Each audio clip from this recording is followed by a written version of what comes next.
flowers. They dance. Under the gently setting sun, they sway in concert to the wind's caress. Flowers of all shapes and colors. Yet one kind alone was reflected in my eyes. Splashes of vivid blue, speckled with intermittent white. It reminded me of clouds drifting through a boundless sky. This color, it's the same as Mommy's eyes. Even though they were nowhere near as far away as the sky, I still couldn't reach out for them. All I could do was watch, just like back then when I couldn't hold on to the things dearest to me. Powerless, a bystander to one's own life. That's all I was. If only I held on tighter. I gazed down at my ineffectual arm stumps. Always using this as an excuse for being nothing. How long am I going to stand idle? A wingless bird that has never touched the sky. If such a bird was born and never saw another fly, would it know its place is in the sky? Or would it feel empty when it gazed at the heavens, unable to understand why? What are you doing, lost in thoughts all alone? Oh, it's you, Ade. You had quite the expression there, you know. Ade sits down on the hill and pats the ground next to her. I sit down by her side. Silence. For a while, the two of us simply gaze at the scenery before us without saying anything. It was comfortable silence, though. Warm and fuzzy. My eyes wander over to Ade. I find myself thinking about what kind of relationship I had with her. You could never tell what was on her mind. She was just that kind of person. But for some reason I really wanted to know. I wanted to know what she was thinking. When she notices me looking at her, she smiles. A radiant smile that made you feel like you were being embraced by the sun. It made my chest ache. Breaking eye contact, I drop my gaze to the patch of sky blue flowers before me. Sky blue flowers before me, excuse me. It was so close, yet at the same time, it was so far away.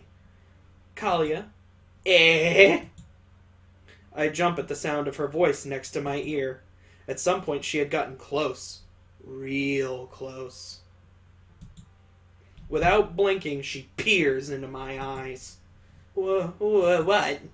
Every single part of you belongs to the Kalia I know and love.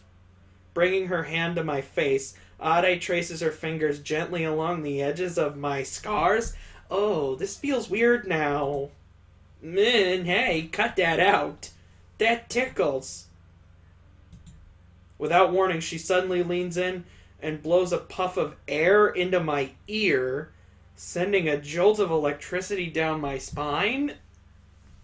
Oh, what is going on? The heck do you think you're doing? Hey, don't me. Why are you like this? Because your reactions are the best. Come on, let me give you a big wet smooch next. Okay. How about no? I try to fend her off, but Ade sticks to me like an oversized slug. Moi! What are you two doing?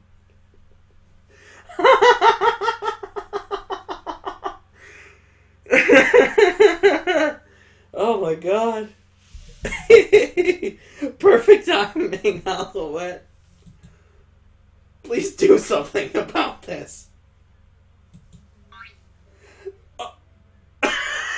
Chew. What the hell? At 2? Nice, Alouette. We're giving Kalia birthday kisses, Alouette. So one for every year she's been alive. Okay. Boing. No. Stop. Stop. Evaporation of sanity. My will to live drains from me as my cheeks are assaulted relentlessly from both sides. What a mess. It's so fun. It's so fun. Alouette loves Kalia. Oh, she fainted. Uh-oh. Alright, let's eat her now, Alouette. What the fuck? Nom nom. Let's not do that. You know, Alouette, before you came, Kalia had this really lonely face on and was thinking about how she wanted to be a flower instead of a person. No, I wasn't. Alouette likes human Kalia. I just want to let everybody know, this girl here has... This isn't what she's done. She went up with the two twins. She went up to their father and said, "Your son hates you. Now I'm gonna go lick your daughter." What the fuck is wrong with this game? Please don't turn into a flower. Listen to what I'm saying. Wee hee hee. Alouette loves the faces Kalia makes. Right? I'm so done with you two right now. So done with this game right now. So, get out of here. Ooh, she's mad at us. Run away. The two of them run off and disappear over the next hill. Jeez, they just do whatever they please. I heave a heavy sigh. Hey, Kalia. Ugh. Ouch, such a cold reception. I feel like I've been getting roasted all day. What do you want? Daddy scratches his head. You have a good eye, Kalia.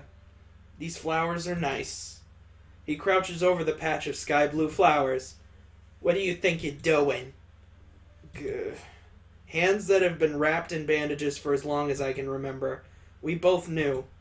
There was no way they'd suddenly be able to handle something so delicate. Well, that didn't go very well, did it? Daddy smiles weakly as he gazes down at the once beautiful flower in his grasp. Its fragile stalk and petals had been crushed under his unfeeling fingers. But despite that, he doesn't give up. With trembling hands, he reaches out for another. Just stop already. You're hurting the flowers. I couldn't bear to watch. Kalia. Daddy looked at me with an expression I hate. Don't look at me. Don't look at me with those eyes. Eyes that pitied me. Eyes that pitied himself. I couldn't stand them. They made me feel like my time had stopped. They made me remember how I used to be. A person who always felt sorry for herself. Who wallowed in self-pity and comfortable misery. There used to be a time where everyone gazed at me with those pitying eyes. You poor girl, they would say. Only Ade had been different. She alone looked past that and treated me like an equal. At first, it was confusing and surprising, but it made me realize what I really wanted. Even if it's through the goodness of people's hearts, I don't want special treatment. Deep down, I just want to be treated like a normal girl. But maybe it's hopeless to wish for something like that. I'm sorry, Kalia. What are you apologizing for? I just don't understand him when he gets like this. It felt like there was a rift between us, a gulf that I didn't know how to traverse. Why did he even want to pick the stupid flower? It was a gesture I couldn't return, a gesture I couldn't reciprocate, something like that. He might as well just go decorate a doll. Hey, Kalia! Ade's shout rings out to us from a distant hill. We're all ready to head out now. A rough weight lands awkwardly on my head. Daddy's hand. And then he crushes my head underneath his unfeeling fingers. Time to go, Kalia. I let my gaze linger on the sky blue flowers one last time before leaving. Wordlessly, I slide up to Daddy's side and the two of us begin to walk. Up ahead, Ade was walking alongside her dad, just like us. Their hands brush and join together. It was probably an unconscious act for most families, but it wasn't something Daddy and I were capable of. There was no way to avoid looking at her. A dazzling flower she had picked in one hand, and a strong but gentle palm in the other. It was as if they were dancing to the wind like all the flowers in the field, the two of us follow in their footsteps. We walk behind the father and daughter, linked to each other through their hands, unable to do the same. I get it. I thought I decided I wouldn't be like this anymore. I hated it. I hated how much my chest ached when I looked at their backs. It was an ugly emotion that I didn't want to accept. It felt suffocating. Like a hole was burning through me. And so, to escape that crushing feeling, I dropped my gaze to the ground and close off my heart. Kalia. At some point, Daddy had stopped and lagged behind. But before I can even wonder why, an incredible pressure lifts me off the ground high into the air. Whoa! I thrash in an attempt to keep balance as Daddy sweeps me into a shoulder ride and runs up to Ade and her dad. Oh, challenging us to a race, are you? Very well. I permit you to carry me to victory, princess-style papa. What? Wah wah. Don't just sling me over your shoulder. This isn't comfortable at all. Pictured here. Don't be unreasonable, Ade. I'm carrying all these picnic baskets as well, after all. She ran into him. She's possessing him now. He's a demon. Hey. We're racing too. Without warning, Noletta mounts Bressol, forcing him to piggyback her. Hurry, Triss. They're gonna leave us behind at this rate. Favoring raw utility, Lerona sweeps Triss into a fireman's carry. I'm sorry, I'm not as strong as Mr. Cotard or Mr. Lerit. So this is the only way we stand a chance. I didn't sign up for this. Oh, fuck.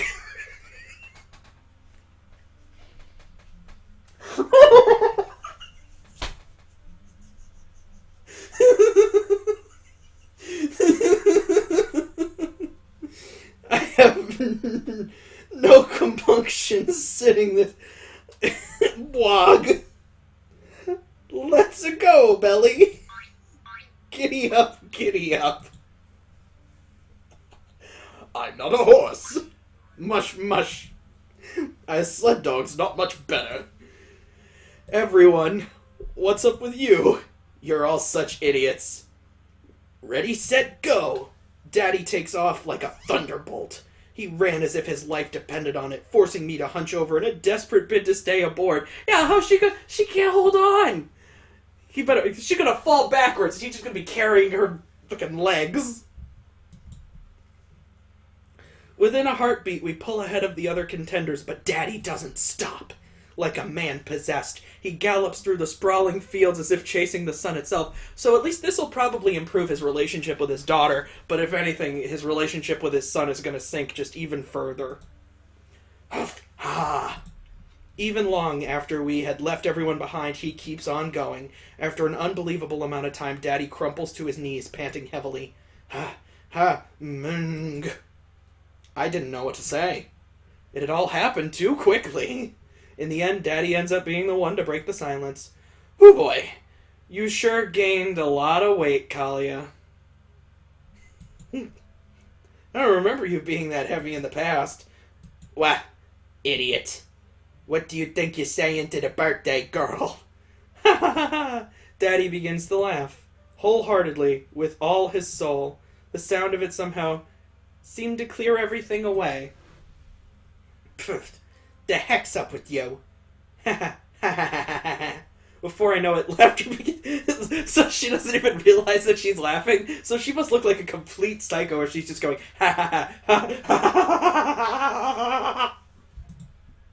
We must have looked like complete fools laughing. Yeah, look at you. You look like fools here, laughing our hearts out in the middle of nowhere. There was something strange about his tone of voice, though. Daddy, Are you crying?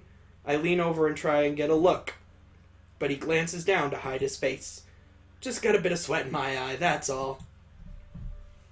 Or maybe it's those onion-cutting ninjas at it again. Oh, just like that joke's at it again. The vibrations from Daddy's trembling back seep into my chest. That's how I was able to tell. Liar. Descending from his shoulders, I circle around to find that little streams were indeed flowing from his eyes. Dummy. First you apologize out of nowhere, and now you start crying for no reason. So sorry. There you go, apologizing again. Jeez. I had no hands with which to wipe away his tears. But I didn't feel like letting that stop me. Was she kick his eyeballs? Like, this'll get these tears out. Kalia? Leaning in close, I tap up the little rivulet. Oh, no, not with your tongue. Ew! Oh, that's so gross. You have so many other appendages with which to do this. You don't need to lick your father's eyes. So fucking weird. They had a... No, don't describe the taste. Oh. Ew, that's sort of gross? Question mark?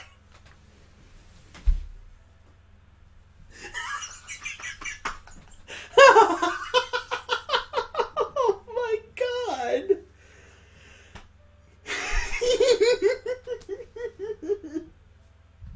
That's sort of gross? Question mark.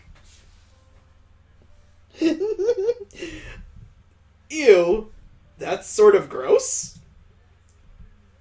Your cute daughter is doing something sweet for you, so be quiet and stay still. I don't know, feels more like you're sampling me to see if I'm fit for dinner. Youch! I chomped Daddy on the nose, causing him to squeak like a little mouse. Your teeth are still as sharp as ever, I see. Oh my god. Daddy's always been like this. Never appreciates when I just start licking him out of nowhere. Oh my god. Dense, unreliable, and always doing stupid things that make no sense. You're the one doing a stupid thing that makes no sense! Also, his jokes suck. That's fair. I'll give you that. By the way, I turned to face the sun in the distance, and now I'm blind. I don't need a fancy handmade birthday present. Just buy me something. So you don't need to stay up all night in your workshop anymore. You noticed, huh? Daddy hangs his head in shame. What did I tell you about the apologizing? Isn't it better for family to exchange thanks than apologies? You don't seem to get it, huh? Then I'll start. I knock foreheads with him. Thanks, Daddy. Thanks for winning that race for us. Daddy's eyes widen. From now on, let's exchange gratitude instead of regrets. Okay? I smile at him. Yes, you're right. Daddy smiles back. He rises to his feet. Daddy's hitting the thanks bank on the way home today. Jesus Christ.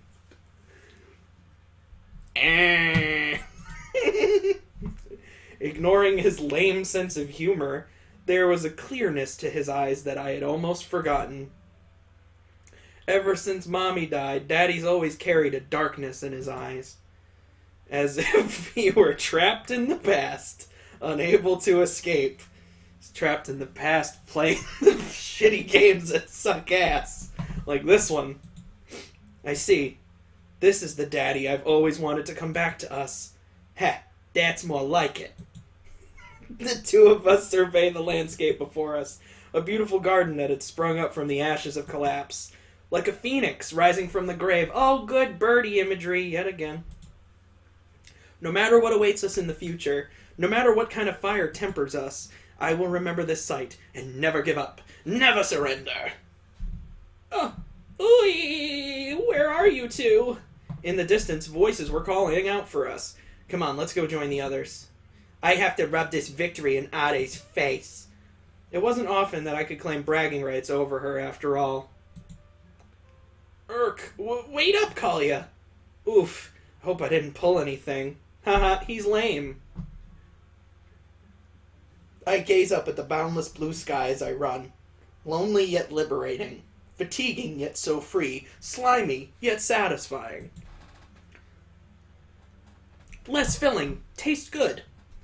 It was an achingly empty blue sky that I could never hope to reach. Yeah, you've said that. Heh, heh, heh. But even if the distance it laid was vast beyond compare, ha ha ha. Today, it felt like I had taken one step closer to it. Wouldn't it be funny if the end? Nope. He was there. Evaget's garden.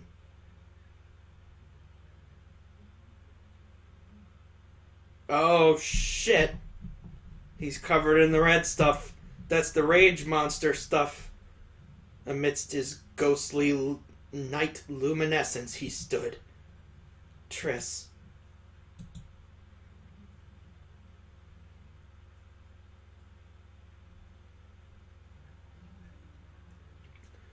Made with Rempe? Oh my god. No way.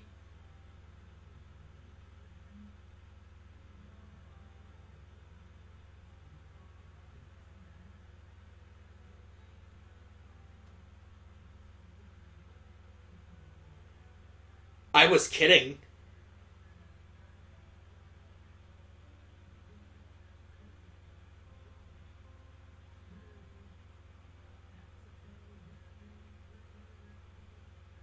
Fallstreak 2 Requiem for My Homeland? What?